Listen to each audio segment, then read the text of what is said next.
sepertinya Yesus amarkan melalui Rasul Paulus kepada Timotius dalam buku 1 Timotius 4 ayat 1 sampai 4.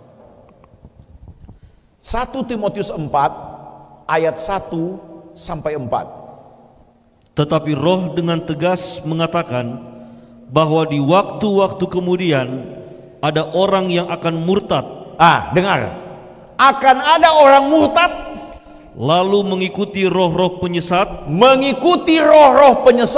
dan ajaran setan-setan. Ajaran setan-setan. Ini termasuk yang tadi, ajaran setan-setan. Kamu tidak akan mati. Itu ajaran setan. Lalu ajaran apa lagi yang menipu? Ayat 2. Oleh tipu daya pendusta-pendusta yang hati nuraninya memakai cap mereka. Banyak pendusta, banyak nabi-nabi palsu yang katanya memiliki roh, tapi mereka punya ajaran adalah ajaran sesat. Ayat 3. Mereka itu melarang orang kawin. Sampai situ dulu. Ini roh penyesat. Melarang orang kawin.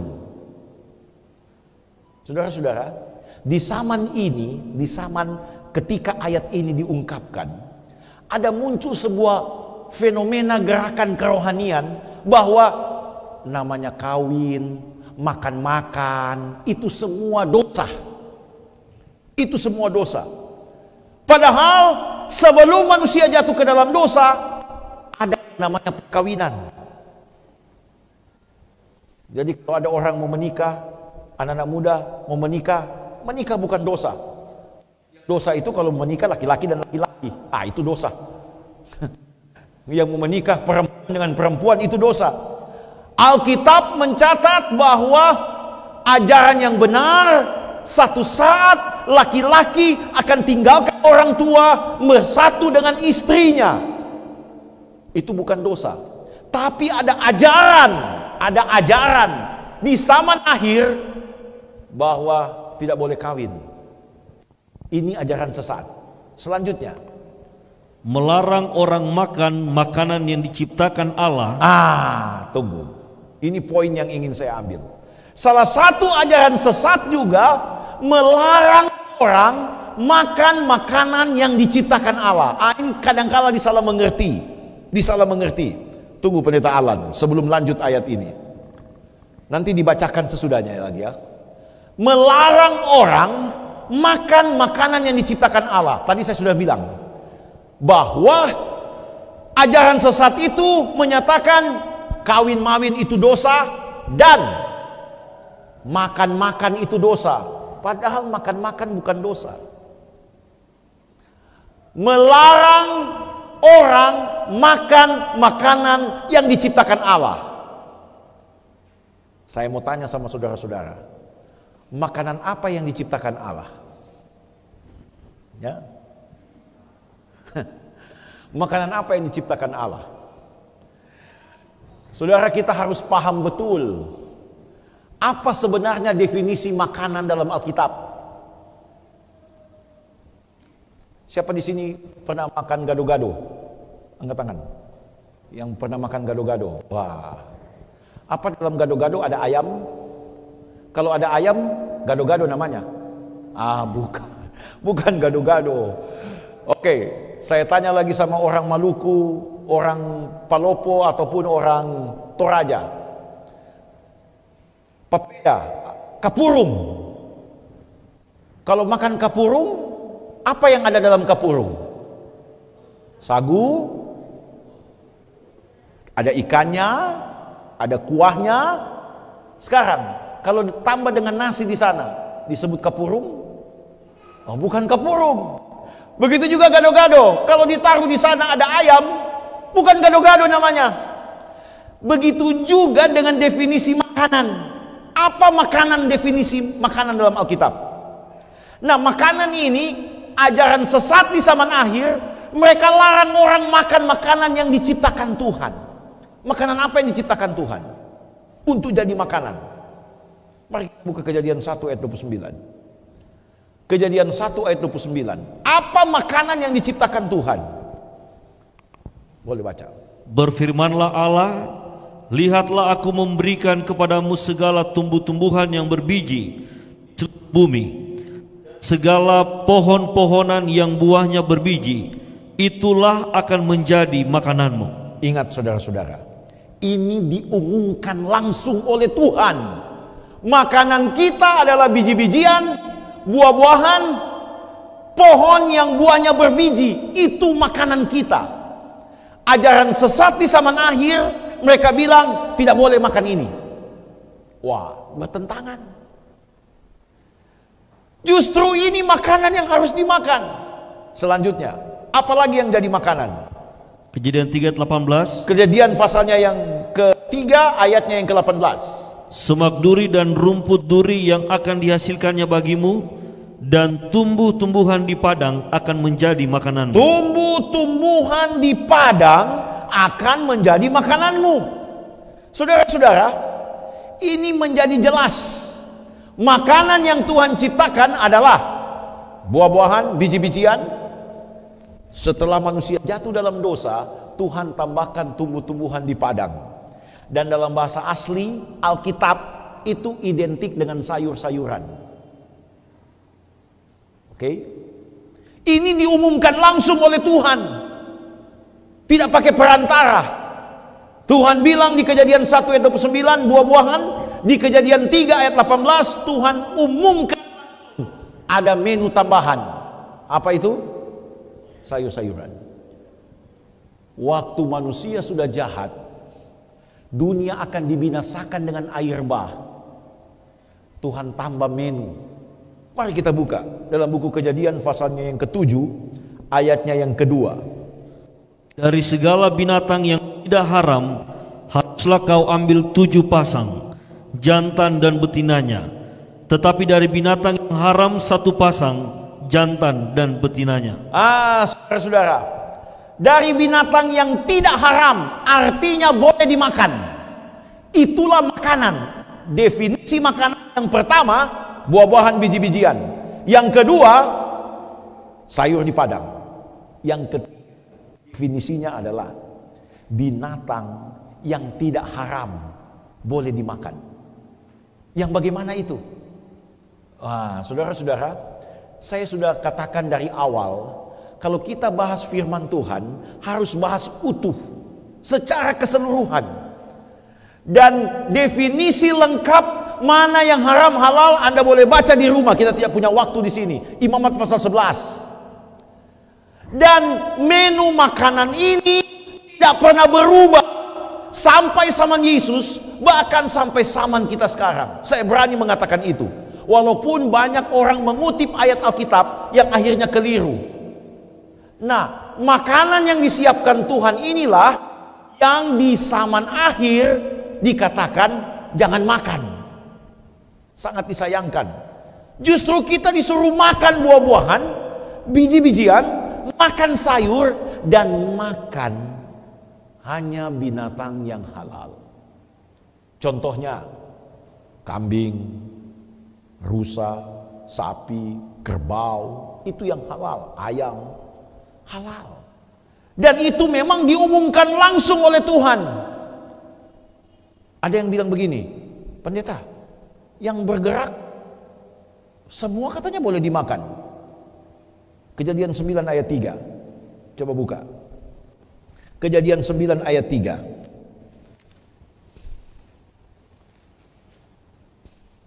Boleh? Segala yang bergerak, yang hidup akan menjadi makananmu. Aku telah memberikan semuanya itu kepadamu, seperti juga tumbuh-tumbuhan hijau. Saudara-saudara, ini yang orang salah mengerti. Waktu di Kejadian pasal 7 Tuhan bilang semua yang tidak haram, 7 pasang, 14 ekor.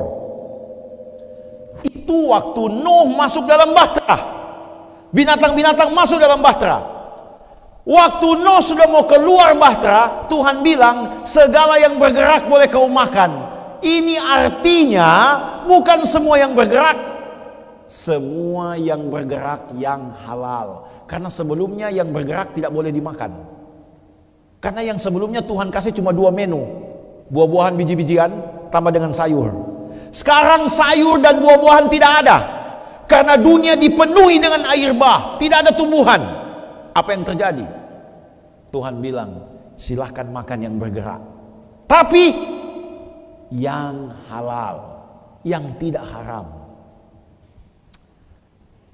Saya pikir ini jelas dalam Alkitab.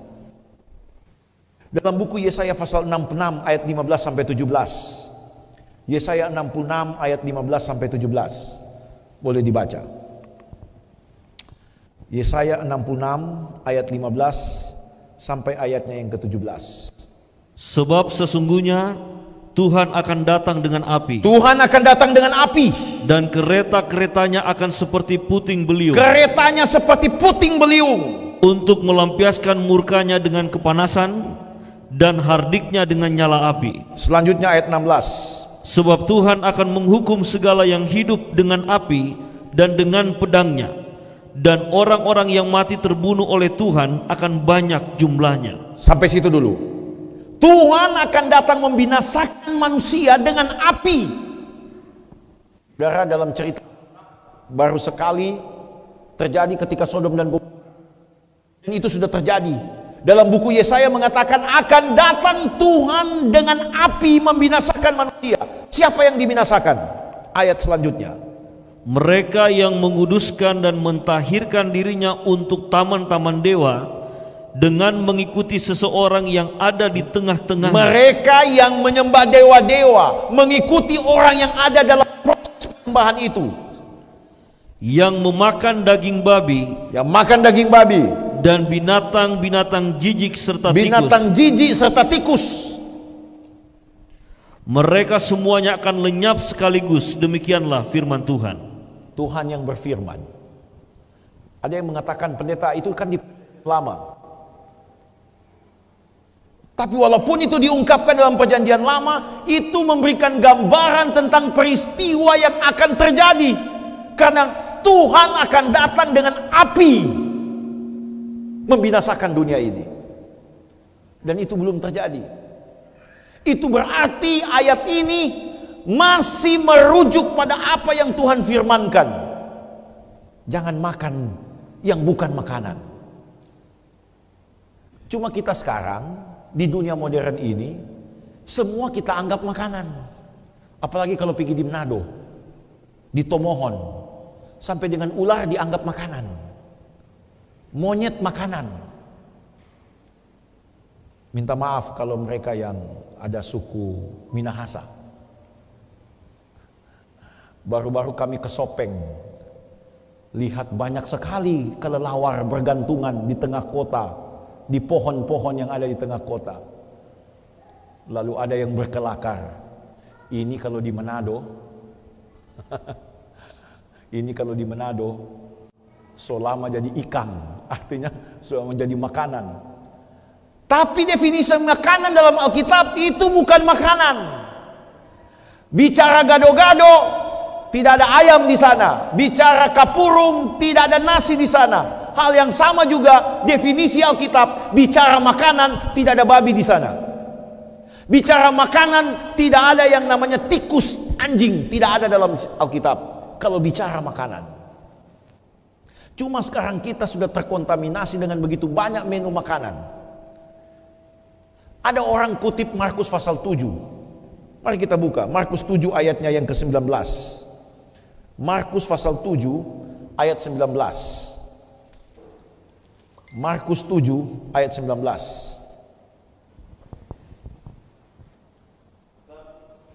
Karena bukan masuk ke dalam hati, tetapi ke dalam perutnya, lalu dibuang.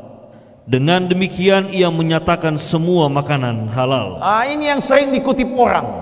Dengan demikian Yesus menyatakan semua makanan halal. Saudara, sebenarnya Yesus bukan membahas halal haram di sini. Kalau saudara baca cerita sebelumnya, Yesus dikritik karena waktu Yesus mau makan, ada orang mengkritik bahwa dia tidak membasuh tangan dengan murid-muridnya. Tetapi yang Yesus tegur adalah kritikan orang-orang Farisi yang memang dalam hatinya penuh dengan kebencian. Itu yang Yesus katakan najis. Yang keluar dari dalam itu yang najis, itu yang haram. Apakah kalau orang muntah baru itu makanan haram? Bukan.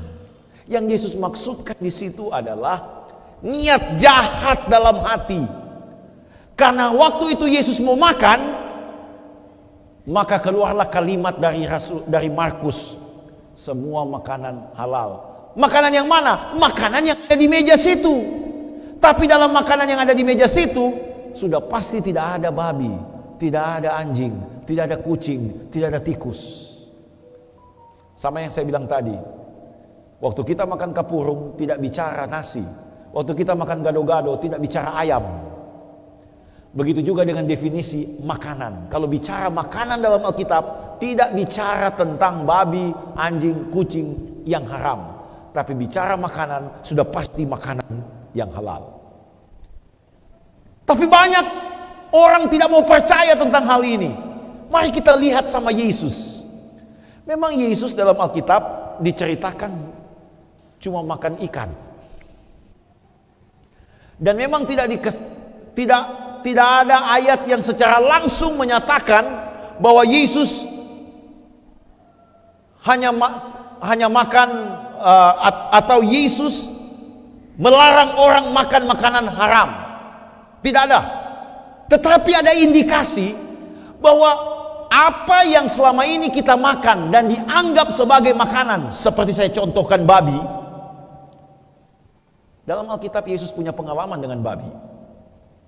Satu kali ada orang yang kerasukan setan. Pada waktu ia dirasuk setan, dia mau setan-setan itu keluar dalam dirinya. Dan dia bilang, saya siksa, keluarkan saya. Dan setan-setan itu juga waktu mau dikeluarkan, mereka bilang, kami pindahkan ke babi. Saudara tahu berapa ekor babi? Coba kita baca dalam Markus pasal 5 ayatnya yang ke-13. Yesus mengabulkan permintaan mereka. Lalu keluarlah roh-roh jahat itu dan memasuki babi-babi itu. Kawanan babi yang kira-kira 2.000 jumlahnya itu terjun dari tepi jurang ke dalam danau dan mati lemas di dalamnya. Yesus berada bukan di wilayah Palestina, bukan di wilayah Yahudi, karena sudah pasti orang Yahudi tidak pelihara babi. Yesus berada di wilayah kekafiran, dan di sana si setan mengatakan, pindahkan kami ke babi. Saudara, kalau Yesus tahu makanan, pasti Yesus tidak izinkan itu ke. Apa saudara pikir? Karena luar biasa kerugian dari si peternak babi. Kalau sekarang satu ekor babi berapa harganya? Ada yang tahu? Oh, yang dalam gereja ini mungkin tidak tahu ya. Tapi coba mungkin kita search di Google. Anggap saja satu ekor 1 juta. Kalau 2.000 berapa? Berapa miliar? 2 miliar. Apakah Yesus tega untuk menyuruh iblis ke babi? Mohon maaf, saya tidak mengejek. Tapi mungkin pemikiran saya. Tapi saudara selidiki. Ada kedekatan mungkin antara iblis dengan babi.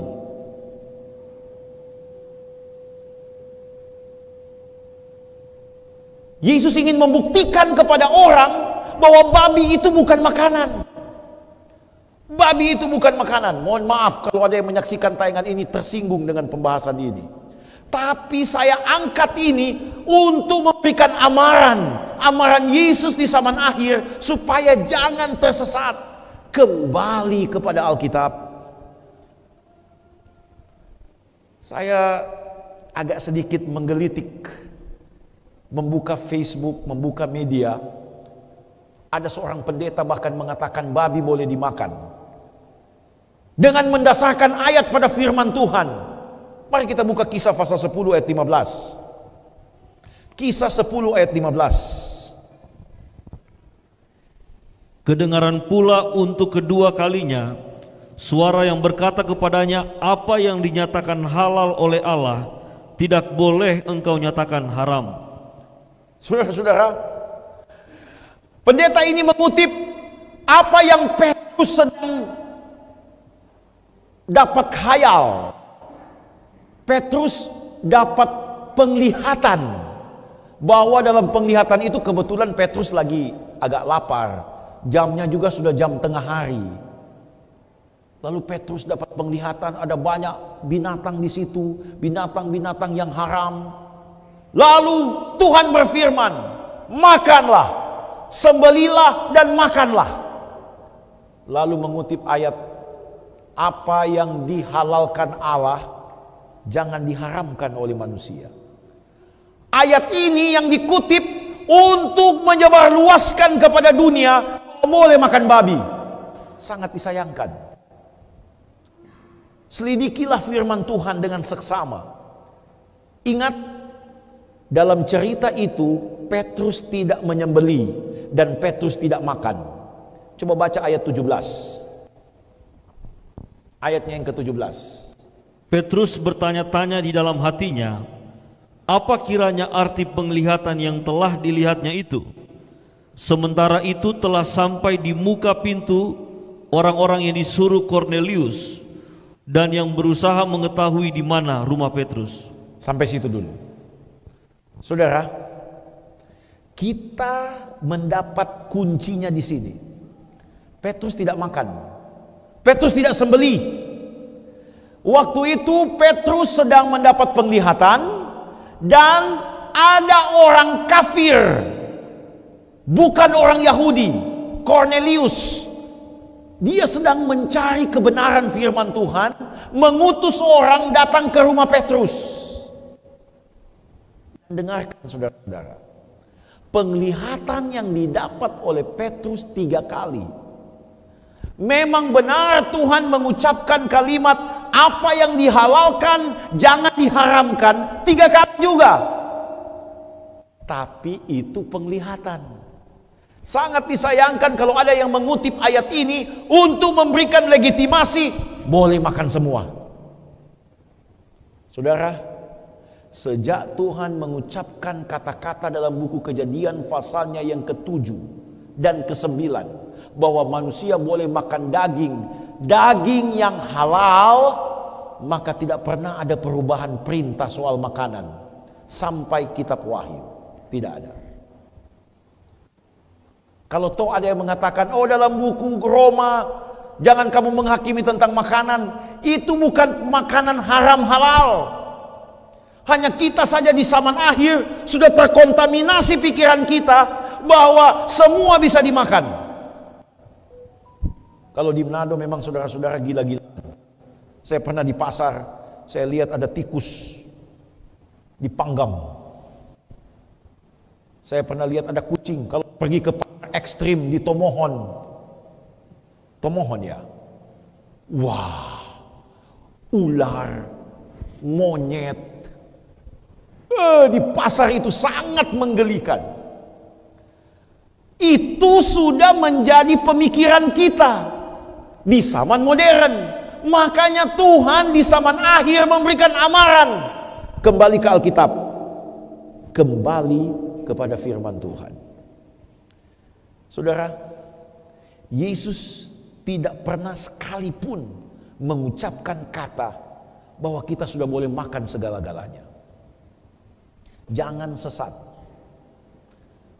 Banyak nabi-nabi palsu muncul untuk menyesatkan kita. Dan bahayanya, nabi-nabi palsu itu dapat juga membuat orang yang setia, orang yang dipilih karena tidak kuat mendasarkan imannya pada Alkitab, akhirnya goyah. 2 malam ini kita dapat pembahasan memang agak keras. Ajaran-ajaran sesat yang muncul di zaman akhir, baik itu melalui mujizat, baik itu melalui iman yang palsu, yang mau menyatakan bahwa tidak ada perbuatan, yang jelas terima saja kasih karunia. Dan malam ini, baik itu tentang kematian maupun juga dari hal makan dan minum. Memang perkara kerajaan sorga bukan hanya makan dan minum, tapi soal kebenaran. Kita masuk sorga bukan karena tidak makan makanan haram. Kita masuk sorga karena Yesus. Karena pandangan kita pada Yesus. Tapi Yesus mengingatkan kita, jangan terkontaminasi dengan apa yang dunia ajarkan. Mari pegang saya, ikut saya. Saudara, orang kalau memandang pada Yesus, dia akan turut apa maunya Yesus.